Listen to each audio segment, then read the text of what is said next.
the US is going all out against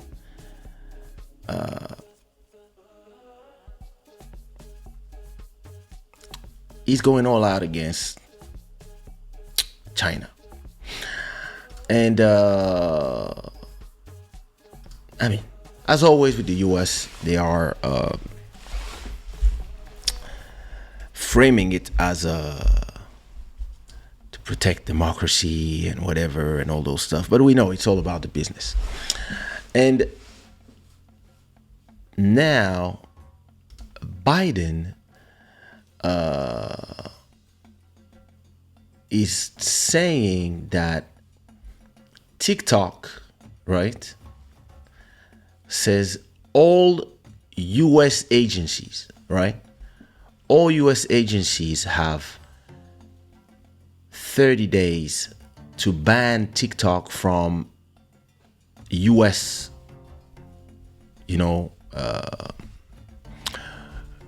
US government agencies.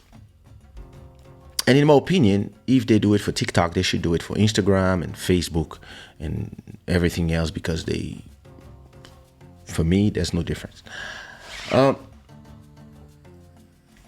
So once portrayed as nothing more than a dance app for kids, TikTok is under renewed federal scrutiny over its possible implication for national security. The White House Monday moved to ban the popular Chinese-owned social media platform from all government-issued devices, giving federal agency 30 days to delete the app. The guidance has exceptions for law enforcement activities, national security interests and activities, and security research.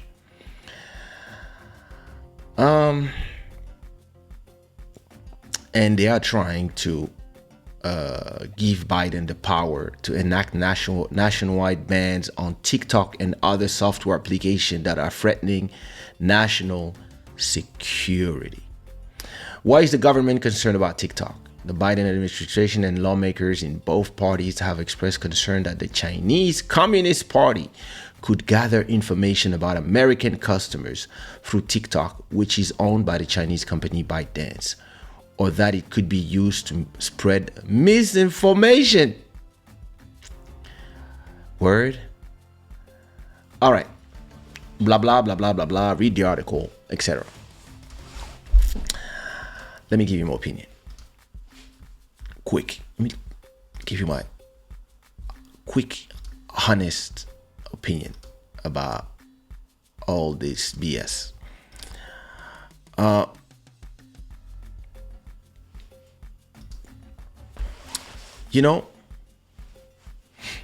Canada is doing the same apparently. But Canada is just following the US blindly.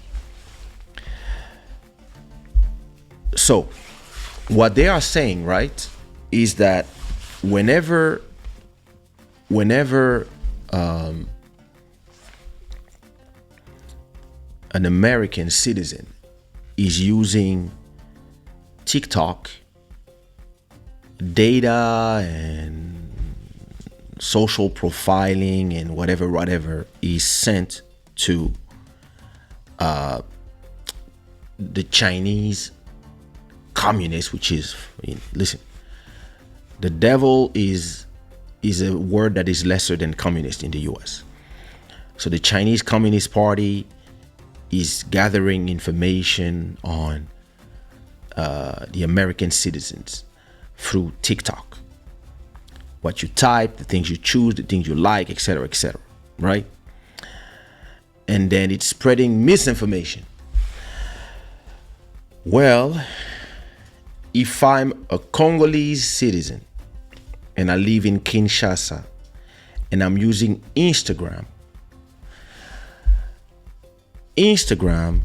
is doing exactly the same. Facebook is doing exactly the same, and it has been known that Facebook has been used to gather information about its users, and all this information is going where? In California, in the servers of Facebook out there. So what is the difference exactly? oh yes, of course, the Americans are good and the Chinese are evil. The world has shown us that these people are amazing. So the hypocrisy is amazing because I'm a French citizen. I'm a French citizen, and when I use Facebook, Instagram, my information doesn't stay in France. It goes up there. It goes up there in America. I mean, West in America. And the same thing is done. They are checking my habits so that they can feed the algorithms and send me more ads and make money from that. And it's also has been used to spread misinformation. Listen, it's very simple. Back in 2 years ago, right? In the middle of the pandemic crisis, the information that was spread on YouTube, on Facebook, on Instagram, on all the platforms was that, just to give you an example, was that the vaccine would stop transmission. Everybody said that. All governments said that. All government sanctioned doctors said that. And so we all went and did our shots. And it turns out that, no wait, and if you were a brilliant doctor, respected by everybody, or you are a journalist, or you are somebody that is looking for answers, and you say, it is not sure that the transmission is going to be stopped by the vaccine. It might reduce hospital, but it will not stop the transmission. So if you have it or not, doesn't really change something. But because everybody had to take it from a political decision, they told anybody, if you contradict what we are saying, you will lose your YouTube channel, you will get demonetized, you will lose your Twitter account, you will lose everything. A lot of people got banned from Twitter, banned from YouTube, banned from everywhere for conspiracy theories. And it ends up that after all the research has been done, taking the vaccine doesn't stop transmission. The facts are saying this. So, and now when we ask the people from Pfizer, hey, why did you say that the vaccine was stopping transmission? The guys from Pfizer said, we never said that. It's the governments who said that. It's all the press who said that. President Fauci said it. President Biden said it. Macron said it. Everybody said it. So they had a reason to prevent people from living or going to the movies without the vaccine. And they bought all these vaccines, so they had to use them. So if we call things by their names, all these people and all these platforms and all these journalists, all these media saying that the vaccine would prevent transmission was misinformation. So you are here on all these platforms letting misinformation spread, and when somebody says, I'm not sure, we don't know yet, or it's not stopping it's not stopping transmission from what the first tests are saying, you would lose your channel, you would be demonetized, you would be removed from the platforms, and you would be called senile by, even if you are renowned, you would be called like, no, he lost his mind, conspiracy theorists, anti-vax, this, that. So you guys are spreading misinformation, but you're accusing other people of doing the same thing. So you guys should be banned as well from all government agencies. And if I was the president of Congo, of Nigeria, of Togo, of any African country, even from France, I would be like, yeah, listen, same thing. All these social media companies have to be banned from government agencies because they can also spread misinformation about us. Because listen, you can be a president in your country and a dictator in the eyes of the French or the Americans, depending on if they like you or not. So, to give you more opinion, I believe that TikTok is kicking the American companies in the ass. And when the Americans are kicked in the ass, they don't like it. So they start playing dirty, which is, well, if you number one now in our country, the best thing we can do is to just remove you from the country so that Instagram and Facebook can stop crying. And who's financing a lot of these politicians is the Silicon Valley. All these people, the Facebook, the crypto people, the Googles, all these people. Yeah, they finance all these people. What about the Cambridge Analytica scandal? What about all the Facebook scandal that we had? What about all the Google scandals that we had all this time? Spying on everybody, spying on your Wi-Fi, spying on your position, Americans and the rest of the world. Oh, no, it's American companies, so they get a slap in the wrist or a little fine and that's it. But now that you have a Chinese company that is kicking your ass and that all the new generation is using, yeah, if you can't beat them,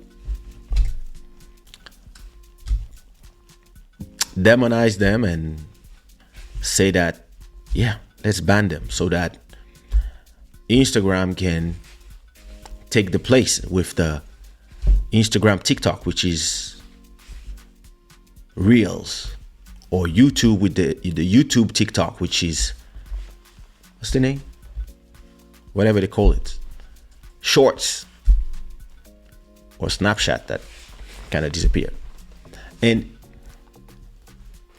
I mean, listen, it's so convenient. It's so convenient. I'm sorry that at a point, I mean, listen, you believe what you want. I believe that it's all just as everything that Americans do. It has nothing to do with protecting Americans. It has to do with protecting your companies from competition. Because if you look well at the world, we have American companies, and the biggest American company is Google.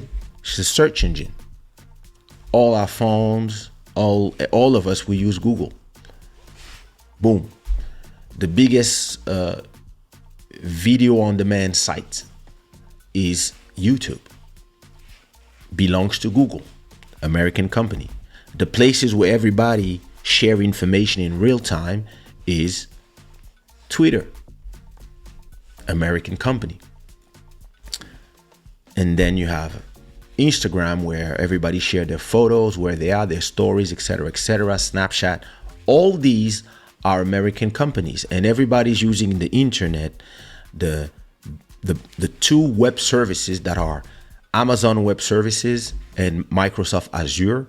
So the internet is actually powered by America. Meaning that if tomorrow I want to ban you from saying whatever you are saying, we can all get together in a secret meeting and say, yo, this Kaysha guy, he's saying a little bit too much of the truth. And all of a sudden, YouTube channel goes away, Twitter, you banned, you cannot use Uber anymore, you cannot book an Airbnb, or remove your PayPal as well, because that's an American company as well. And if you disagree with America, it is kind of easy to just remove you from everywhere that your people are. So if you are in this position as a creator or as somebody who has opinions, You can be scared to give your opinion.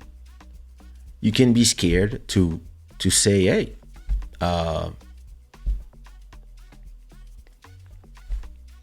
yeah, you can be scared that giving your opinion will get you removed from platforms, because it happened to a lot of people. So there's a lot of subject now that if you don't agree with what America think is good, societal subjects, health subjects, this and that. You listen. I receive as I with my for my YouTube channels, I receive an email every month from YouTube with the policies, the policy update. Hey, you cannot say this about Ukraine. You cannot say that about COVID. You cannot say these words. You cannot say those words. You cannot say that such group is this. You cannot say that. Oh, listen. If a man tell you that he's a woman, you can only agree. And if you don't, you're gonna have problems. All these things, and there's no room for conversation, debates. There's no room to disagree, because even if you disagree about anything of any of those subjects, and you just have a different opinion, you might just be removed.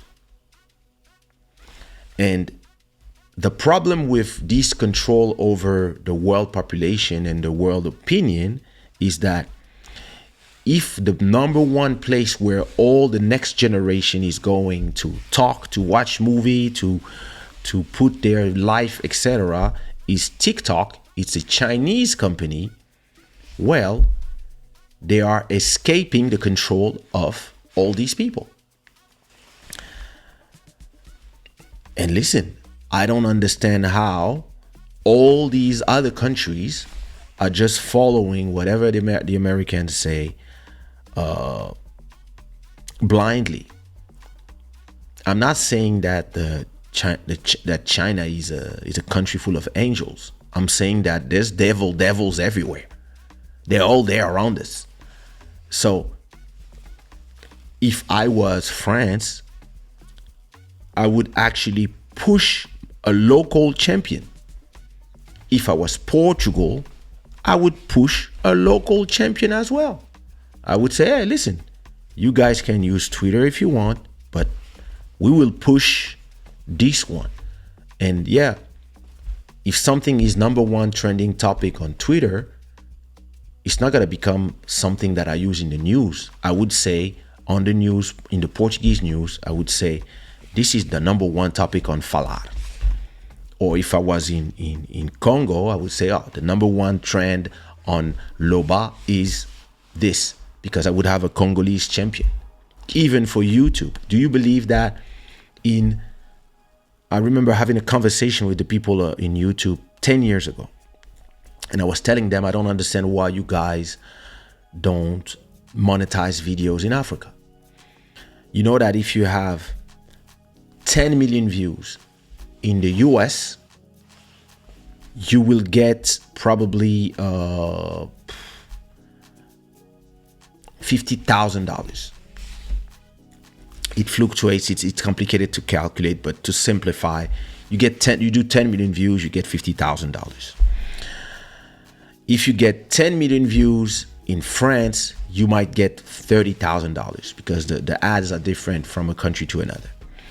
If you get 10 million views in Portugal, you will get like 10,000, 8,000.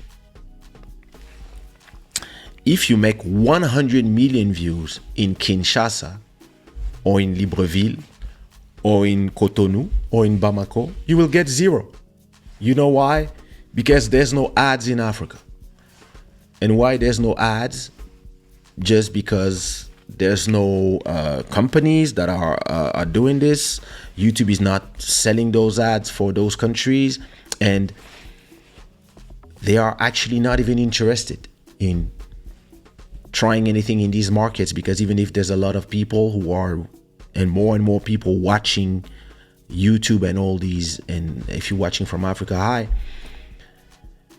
it's now there's no infrastructure that gives incentive to these American companies who are making money in their market, plus every developed market, so Europe, Canada, America, maybe Japan, and developed countries, they make enough money, billions every month, so that they just put YouTube for free in Africa, but with no ads, because who cares? There's no money out there. That's how they say. So I was talking to the number 2 or number 3 or number 4, I don't remember, of YouTube France, and I was like, hey guys, I believe that you should either talk to a Congolese company that sell ads to African TVs already, and see if they can also sell those same ads and be the in between.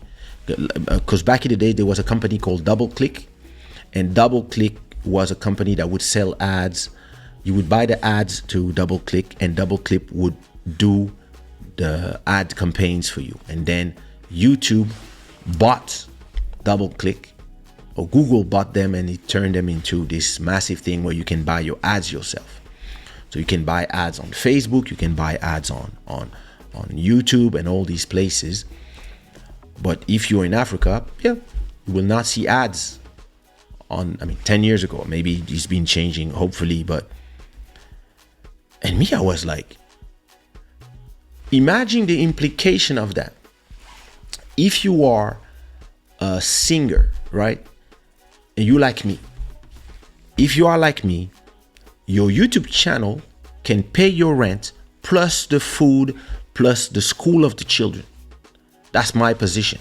My YouTube channel, every month, boom, pays for all these things. And I'm here, I'm doing my show, etc., etc. I'm having music videos, I'm having all sorts of content on my YouTube channel, and everything you watch on my YouTube channel from Europe, from the US, from Canada, etc., etc., generates money. But if you are watching my content from Kinshasa, I'm generating zero revenue. Meaning that if I'm a Kinshasa artist, I'm a local artist, the only thing I can do is hope that I get a market outside of my country, because in my country, I cannot make money from my YouTube channel. So you have all these artists that have millions of views from millions of people out there in Congo and Cameroon and other cities and countries in Africa, and they don't make money from those millions of views because YouTube is not interested in monetizing out there. It's too complicated, savages. So this is the situation where we are, where all the champions of the mega giants of tech, who are deciding culture, who are deciding who's wrong or right, etc., who are banning people, censoring people, etc., are all Americans. So they will all protect the interests of America, which is understandable, the American companies, and they have to also obey the laws and policies of their countries. So I don't disagree with that. It's normal. But if I'm a Congolese artist, all these platforms are useless to me. In reality, you can have a worldwide reach. You can have a place where you can put your videos for free, but the only way for you to make money is to do shows. So you're stuck there. You're stuck out there in your country. And your dream is to leave and go make it in France or somewhere else. If we had local champions, if we had a Congolese YouTube that was in the local market, and listen, at a point I was even thinking 15 years ago, I was thinking maybe I should create a company in Congo and be the company that go see different places and sell them the idea of having ads, so that if I have enough clients, I'm buying the ads, and maybe I could be the, tell YouTube, hey, listen, there's X millions of people here, X amount of phones. We will be the connection. We will buy the ads for you. You play the ads. You give us 20%. I was thinking about that, but I was completely full in my career at that time, so I didn't have the mental space to do that thing. But I was like, yo, somebody should do it. And it takes us to this thing where if we had a local champion, well, as an artist, yeah, you would still put your music on YouTube to make money maybe from the views outside, but then you would geolocalize your videos so that they only play outside of Africa. And then if people want to see your videos inside of Africa or Congo or wherever it would only play in that other platform. We could call that platform Tala. Tala means to watch in Lingala. So imagine you have the Tala platform in Congo, and then listen, in that platform you can post your videos and you can monetize and you can get money from views that are paid to you directly on your cell phone using all the M-Pesa systems, the credits that you get money directly from your phone in as a credit that everybody's using in Africa. And you could make an app that has where you can post your photos, you can post your videos, and you can receive donations, and maybe you can even do your live streams directly in that app. And so I'm talking about somewhere where it's complicated. If I'm in France, can you imagine that before YouTube in France, you had Dailymotion. Dailymotion was created before YouTube, and it was exactly the same as YouTube.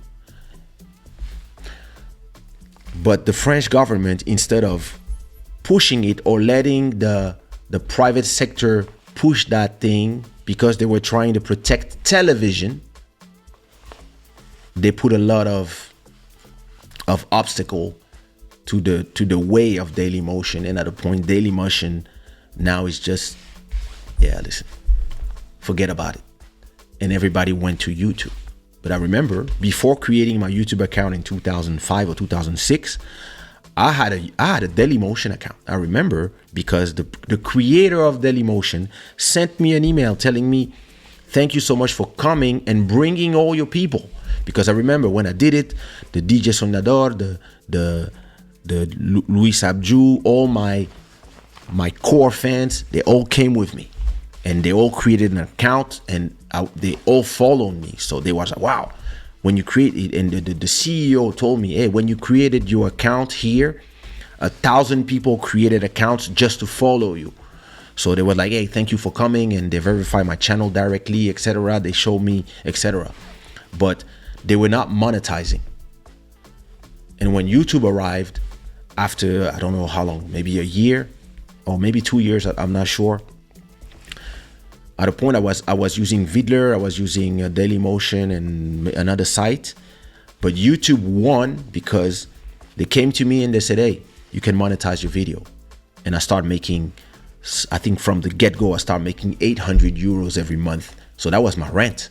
I was like, yo, that's amazing. Now imagine if you were an African artist and you didn't need to leave Africa to make it, and you can make it from your country, not forced to perform, but you can start making money from your music. And the problem to me is all these governments all around the world, they're letting American companies dictate everything. You go in France, listen, it's all about Twitter, it's all about YouTube, it's all about all these things, and there's no local champion.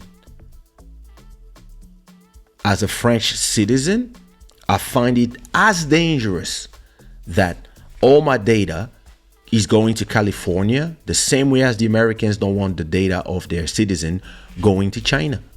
And the same way as the Chinese don't want their data going to America. And in all fairness, we all know that in China, listen, there's no YouTube, there's no this, there's no that. So yeah, for them it's like, no, we don't need all your stuff and all your BS. We don't need it here. So yeah, to me, I believe that's just, yeah, American companies crying that listen, it's the same way as when Angola started buying all Portugal. All of a sudden they got removed from Switch one day like this. They got removed from Swift, and they were like, yeah, you cannot use dollars anymore. So all of a sudden they lost all purchasing power outside of Angola because they were buying everything already. So somebody went to cry and poof. I mean, listen, it is what it is. Good luck to everybody involved.